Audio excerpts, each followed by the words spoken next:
ಮತ್ತು ನಮ್ಮ ಭೂ ಸಂತ್ರಸ್ತರ ಹೋರಾಟ ಹತ್ರ 500 ದಿನಗಳಿಗೆ ಸಮೀಪಿಸ್ತಾ ಇದೆ. ಅದೇ 470 ದಿನಗಳನ್ನು ನಾವು ಪೂರೈಸ್ತಾ ಇದ್ವಿ. ನಿಮ್ಗೀಗಾಗಲೇ ಮಾಹಿತಿ ಇರುವಂಗೆ ಆರ್ಸೆಲರ್ ಮಿತ್ತಲ್ ಕಂಪ್ನಿಗೆ ಏನೋ 2010ರಲ್ಲಿ ಭೂ ಬೆಲೆ ನಿಗದಿ ಮಾಡಲಾಯಿತು.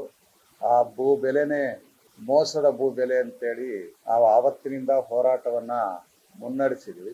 ಅದಾದ ನಂತರ ಆರ್ಸೆಲರ್ ಮಿತ್ತಲ್ಗೆ 5,000 ಎಕರೆ ಭೂಮಿ ವಶಪಡಿಸ್ಕೊಂಡ ನಂತರ ಬ್ರಾಹ್ಮಣಿ ಸ್ಟೀಲ್ಸ್ ಹೆಸರಲ್ಲಿ ಮತ್ತೆ 5,200 ಚಿಲ್ಲರೆ ಎಕರೆ ಜಮೀನನ್ನು ಸ್ವಾಧೀನಪಡಿಸ್ಕೊಳ್ಳಾಯಿತು.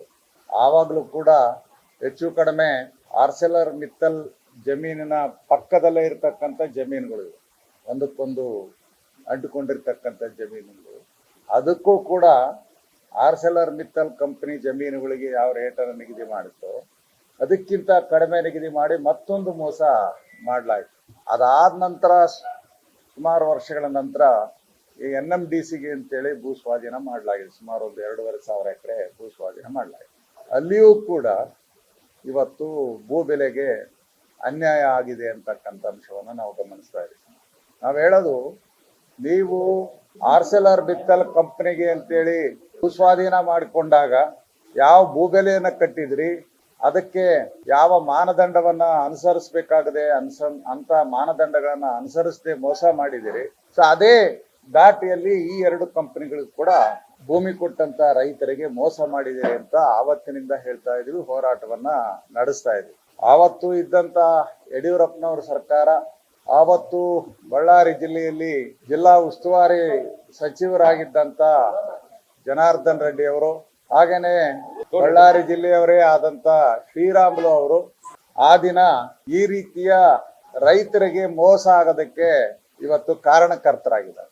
ಅದನ್ನ ನಾವು ಓಪನ್ ಆಗಿ ಹೇಳಿದೀವಿ. ಇಲ್ಲಿನ ಜಿಲ್ಲಾಧಿಕಾರಿಗಳು, ಇಲ್ಲಿನ KIDB ಅಧಿಕಾರಿಗಳು, ಇಲ್ಲಿನ ಸಬ್ ರಿಜಿಸ್ಟ್ರು ಇಂಥ ಅಧಿಕಾರಿಗಳ ಮೇಲೆ ರಾಜಕೀಯ ಪ್ರಭಾವ ಬೀರಿ ಕಂಪನಿ ಮಾಲೀಕರ ಜೊತೆಯಲ್ಲಿ ಶಾಮೀಲಾಗಿ ರೈತರಿಗೆ ವಂಚನೆ ಮಾಡಿದಿರಿ ಅಂತೇಳಿ ಆವತ್ತಿನಿಂದ ನಾವು ಹೋರಾಟ ಮಾಡ್ತಾ ಇದೀವಿ. ಆವತ್ತಿನಿಂದ ನಾವು ಸ್ಪಷ್ಟವಾಗಿ ಕೇಳ್ತಾ ಇದೀವಿ, ಈ ಭೂ ಬೆಲೆಯನ್ನ ರದ್ದು ಮಾಡಿ ಅಂತ, ಈ ಅಕ್ರಮವಾದಂತ ಭೂ ಬೆಲೆಯನ್ನ ರದ್ದು ಮಾಡಿ ಅಂತ. ಈ ನಮ್ಮ ಹೋರಾಟಕ್ಕೆ ಮಣದಂತ ಆದಿತ್ಯ ಆಮ್ಲಾನ್ ಅಂತಕ್ಕಂಥ ಬಳ್ಳಾರಿ ಜಿಲ್ಲಾಧಿಕಾರಿ, ಅವತ್ತಿದ್ದಂತ ಜಿಲ್ಲಾಧಿಕಾರಿ, ಇದು ಮೋಸ ಹೇಗಾಗಿದೆ ಅನ್ನೋದ್ರ ಬಗ್ಗೆ ನಮ್ಮ ಗಮನಕ್ಕೆ ತನ್ನಿ ಅಂತೇಳಿ ಒಂದು ಜಂಟಿ ಸಭೆಯನ್ನ ಕರೀತಾರೆ. ಆ ಜಂಟಿ ಸಭೆಯ ಅಧ್ಯಕ್ಷತೆಯನ್ನ ಹೆಡ್ ಕ್ವಾರ್ಟರ್ ಅಸಿಸ್ಟೆಂಟ್ ಆಗಿದ್ದಂತ DC ಅವರಾಗಿದ್ದಂತ ಅವತ್ತು ಶಿವಮೂರ್ತಿ ಅವರು ಅದರ ಅಧ್ಯಕ್ಷತೆಯನ್ನು ವಹಿಸ್ತಾರೆ. ಆವತ್ತಿನ ಅಸಿಸ್ಟೆಂಟ್ ಕಮಿಷನರು, ಆವತ್ತಿನ ಸಬ್ ರಿಜಿಸ್ಟ್ರು, ಆವತ್ತಿದ್ದಂತ KIDB ಅಧಿಕಾರಿಗಳು, ಜೊತೆಗೆ ನಮ್ಮ ಭೂ ಸಂತ್ರಸ್ತ ಮುಖಂಡರುಗಳು, ನಾವು 4 ಜನ ಅದರಲ್ಲಿ ಭಾಗವಹಿಸಿದ್ವಿ. ಅದರಲ್ಲಿ ಸಬ್ ರಿಜಿಸ್ಟ್ರಾರ್ ಅವರು ಬಹಳ ಸ್ಪಷ್ಟವಾಗಿ ಒಪ್ಕೊಳ್ತಾರೆ, ನಿಜ ಇಲ್ಲಿವರೆಗೆ ನಾವು ಭೂ ಬೆಲೆ ನಿಗದಿ ಮಾಡುವಾಗ ಯಾವ ಮಾನದಂಡವನ್ನು ಅನುಸರಿಸಬೇಕಾಗಿತ್ತು ನೀವು ಹೇಳಿದಾಗ ನಾವು ಅನುಸರಿಸಿಲ್ಲ, ಅದು ಅನ್ಯಾಯ, ಅದು ತಪ್ಪಾಗಿದೆ ಅಂತ ಸ್ವತಃ ಸಬ್ ರಿಜಿಸ್ಟ್ರಾರ್ ಅವರು ಒಪ್ಕೊಂತಾರೆ. ಮತ್ತೆ ಯಾವ ರೀತಿಯಲ್ಲಿ ಭೂ ಬೆಲೆಯನ್ನು ನಿಗದಿ ಮಾಡಬೇಕಾಗಿತ್ತು ಆ ನಿಗದಿ ಮಾಡಿಲ್ಲ, ಇನ್ನು ಮೇಲೆ ನಿಗದಿ ಮಾಡಿ ಅಂತೇಳಿ ಡೆಪ್ಟಿ ಕಮಿಷನರು ರೈಟಿಂಗ್ ಅಲ್ಲಿ ನಮ್ಗೆ ಲೆಟರ್ನ ಕೂಡ ಕೊಟ್ಟಿದ್ದಾರೆ. ಅಂದ್ರೆ ಹಳೆ ಭೂ ಬೆಲೆ ಸರಿ ಇಲ್ಲ ಅಂತ ಮೀಟಿಂಗ್ ಅಲ್ಲಿ ಒಪ್ಕೊಳ್ತಾರೆ, ಹೊಸ ಭೂ ಬೆಲೆ ನಿಗದಿ ಮಾಡೋದಕ್ಕೆ ಅವರು KIDB ಅವರಿಗೆ ರೆಕಮೆಂಡ್ ಮಾಡ್ತಾರೆ. ಹೊಸ ಭೂ ಬೆಲೆ ನಿಗದಿ ಮಾಡ್ಲಿಕ್ಕೆ ಬೇಕಾದಂತ ಈ ಪ್ರದೇಶದಲ್ಲಿ ಕಳೆದ 3 ವರ್ಷಗಳಲ್ಲಿ ಆಗಿರ್ತಕ್ಕಂಥ ರಿಜಿಸ್ಟ್ರೇಷನ್ಗಳು ಏನೇನಾಗಿದ್ದಾವೆ ಅನ್ನೋದ್ರ ಬಗ್ಗೆ ನೀವು ಒಂದು ವರದಿಯನ್ನು ಕೊಡಿ ಅಂತ ಸಬ್ ರಿಜಿಸ್ಟ್ರಿಗೆ ಹೇಳ್ತಾರೆ. ಸಬ್ ರಿಜಿಸ್ಟ್ರ್ ವರದಿಯನ್ನು ಕೊಡ್ತಾರೆ. ಅದನ್ನ ಡೆಪ್ಟಿ ಕಮಿಷನರ್ KIDBಗೆ ಹೇಳಿ ಇದ್ರ ಮೇಲೆ ಹೊಸ ಬೆಲೆಯನ್ನ ನಿಗದಿ ಮಾಡಿ ಅಂತ ಹೇಳ್ತಾರೆ. ಅದಕ್ಕೆ ಸಂಬಂಧಪಟ್ಟು KIDB ಅವರು ಕೂಡ ಹೊಸ ಬೆಲೆ ಯಾವ ರೀತಿಯಲ್ಲಿ ಇರಬಹುದು ಅಂತೇಳಿ ಒಂದು ಅಂದಾಜನ್ನು ಕೂಡ ಮಾಡ್ತಾರೆ. ಆದ್ರೆ ಅದನ್ನ ಡೆಪ್ಟಿ ಕಮಿಷನರ್ ಮೂಲಕ ಅನೌನ್ಸ್ ಮಾಡಲ್ಲ. ಮತ್ತೊಂದು ಮೋಸ ನಮ್ಗೆ ಅಲ್ಲಿ ಆಗುತ್ತೆ. ಅದರಿಂದ ಸ್ವತಃ ಅಧಿಕಾರಿಗಳು ಹಳೆಯ ಭೂ ಬೆಲೆಯನ್ನ ಅದು ಸರಿ ಇಲ್ಲ ಅಂತೇಳಿ ಅವ್ರೀಗ ಒಪ್ಕೊಂಡಿದ್ದಾರೆ. ಅದು ಸರಿ ಇಲ್ಲ ಅಂತೇಳಿ ಒಪ್ಕೊಂಡಿದ್ದಾರೆ. ಮತ್ತೆ ಹೊಸ ಭೂ ಬೆಲೆ ನಿಗದಿ ಮಾಡೋದಕ್ಕೆ ಕ್ರಮಗಳನ್ನು ಕೂಡ ತಗೊಂಡಾಗಿದೆ. ಆದ್ರೆ ಮತ್ತೆ ಅವತ್ತಿದ್ದಂತ ರಾಜಕಾರಣ ಮಧ್ಯಪ್ರವೇಶ ಮಾಡಿ ಹೊಸ ಭೂ ಬೆಲೆ ನಿಗದಿ ಮಾಡಲಾರ್ದಂಗೆ ತಡೆದಿದೆ. ಈ ಅನ್ಯಾಯ ಅದು ಕೇವಲ ಆರ್ಸೆಲರ್ ಮಿತ್ತಲ್ ಕಂಪನಿಗೆ ಭೂಮಿ ಕಳ್ಕೊಂಡಂತ ಉಡುತಿನಿ ಮತ್ತು ಅರಗಿಂಡೋಣಿ ರೈತರಿಗೆ ಮಾತ್ರ ಅಲ್ಲ, ಅದಕ್ಕಿಂತ ಹೆಚ್ಚಿನ ಅನ್ಯಾಯ ಬ್ರಾಹ್ಮಣಿ ಸ್ಟೀಲ್ಸ್ಗೆ ಕೊಟ್ಟಂತ ಉಡುತಿನಿ, ವೇಣಿವೀರಾಪುರ, ಕೊಳಗಲ್ಲು, ಸಿದ್ದಮ್ಮನಹಳ್ಳಿ, ಎರ್ರಿಂಗಳಿ ಗ್ರಾಮದ ರೈತರು ಕೂಡ ಅನ್ಯಾಯ ಆಗಿದೆ. ಅದಾದ ನಂತರ NMDCಗೆ ಅಂತೇಳಿ ಸ್ವಾಧೀನ ಮಾಡಿದಾಗ ಮತ್ತೆ ಜಾನಕುಂಟೆ ಮುಂತಾದಂತ ಗ್ರಾಮಗಳ ರೈತರಿಗೆ ಅನ್ಯಾಯ ಆಗಿದೆ ಅಂತ ನಾವು ಹೇಳ್ತೀವಿ. ಸೊ ಒಟ್ಟು 13,000 ಎಕರೆ ಜಮೀನುಗಳ ರೈತರಿಗೆ ದೊಡ್ಡ ಪ್ರಮಾಣದಲ್ಲಿ ಅನ್ಯಾಯ ಆಗಿದೆ. ಇದರಲ್ಲಿ ತುಂಬಾ ಜನ SC STಗಳು ಇದ್ದಾರೆ. ಸುಮಾರು 100-120 ಜನ ದೇವದಾಸಿ ಮಹಿಳೆಯರು ಕೂಡ ಇದ್ದಾರೆ. ಆ SC ST ಜಮೀನುಗಳೇ ಸುಮಾರು 25% ಭೂಮಿ ಇರುವಂತ ಸಂಭವ ಇದೆ.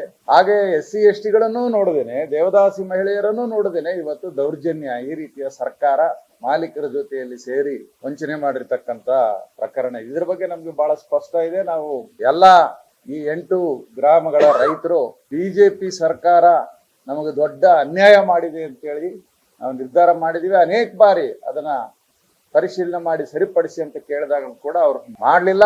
ಅವ್ರ ಪಕ್ಕ ಇವತ್ತು ಕಂಪನಿ ಮಾಲೀಕರ ಜೊತೆಯಲ್ಲಿ ನಿಂತರು.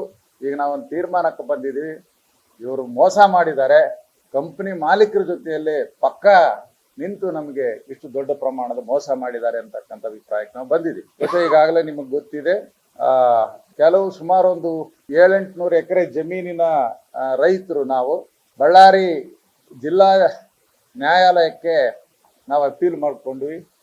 ಜಿಲ್ಲಾ ನ್ಯಾಯಾಲಯ ಮೂಲ ಬೆಲೆ 30,20,200 ರೂಪಾಯಿ ಇರಬಹುದು ಅಂತೇಳಿ ಒಂದು ತೀರ್ಮಾನ ಮಾಡಿ, ಭೂ ಸ್ವಾಧೀನದ ಬೆಲೆ ಅದರ ಡಬಲ್, ಅದರ ಮೇಲೆ ಮತ್ತೆ ಬಡ್ಡಿ ಗಿಡ್ಡಿ ಎಲ್ಲ ಸೇರಿಸಿ ಕೊಡಬೇಕು ಅಂತೇಳಿ ಅದು ತೀರ್ಪು ಕೊಟ್ಟಿದೆ.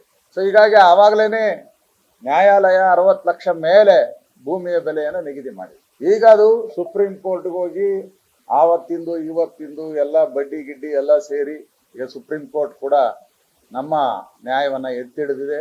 ಅದೀಗ 1-1.5 ಕೋಟಿ ರೂಪಾಯಿ ನಷ್ಟ ಆಗಿದೆ. ಸೊ ಅದನ್ನ ಲೆಕ್ಕ ಹಾಕಿದ್ರೆ ನಾವು ಇವತ್ತು ಒಂದೊಂದು ಎಕರೆಗೆ 1 ಕೋಟಿ ರೂಪಾಯಿ ನಾವು ನಷ್ಟ ಆಗಿದ್ದೀವಿ. ಸುಮಾರು 13,000 ಕೋಟಿ ರೂಪಾಯಿ ನಷ್ಟ ಆಗಿದ್ದೀವಿ. ಒಂದು ದೊಡ್ಡ ಹಗರಣ ಇದೆ. ಈ ಮೋಸ ಅಂತಕ್ಕಂಥದ್ದು ಒಂದು ದೊಡ್ಡ ಹಗರಣ ಇದೆ.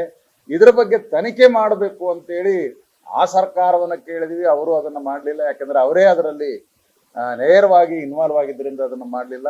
ಈ ಸರ್ಕಾರನ ಕೂಡ ನಾವು ಕೇಳ್ತಾ ಇದೀವಿ. ಸಿದ್ದರಾಮಯ್ಯನವರು ಬಂದಾಗಿಂದ ಕೇಳ್ತಾ ಇದೀವಿ, ಮೀನಾಮೇಷ ಮಾಡ್ತಾ ಇದ್ದಾರೆ. ನಾವು ತೀರ್ಮಾನಕ್ಕೆ ಬಂದಿದ್ದೀವಿ, ಕ್ಲಿಯರ್ ಆಗಿ ನಮಗೆ ಮೋಸ ಮಾಡಿದ್ದು ಹಿಂದೆ ಇದ್ದಂತ ಬಿಜೆಪಿ ಸರ್ಕಾರ. ಪಕ್ಕ ಮಾಲೀಕರ ಜೊತೆಯಲ್ಲಿ ಮಂತ್ರಿಗಳು, ಸರ್ಕಾರ ಮತ್ತೆ ಅಧಿಕಾರಿಗಳು ಶಾಮೀಲಾಗಿ ನಮಗೆ ವಂಚನೆ ಮಾಡಿದ್ದಾರೆ. ಅವರಿಗೆ ಈ ಚುನಾವಣೆಯಲ್ಲಿ ನಾವು ಸರಿಯಾದ ಪಾಠ ಕಲಿಸಬೇಕು ಅಂತೇಳಿ ತೀರ್ಮಾನ ಮಾಡಿದ್ವಿ. ಸ್ಪಷ್ಟ ಇದೆ.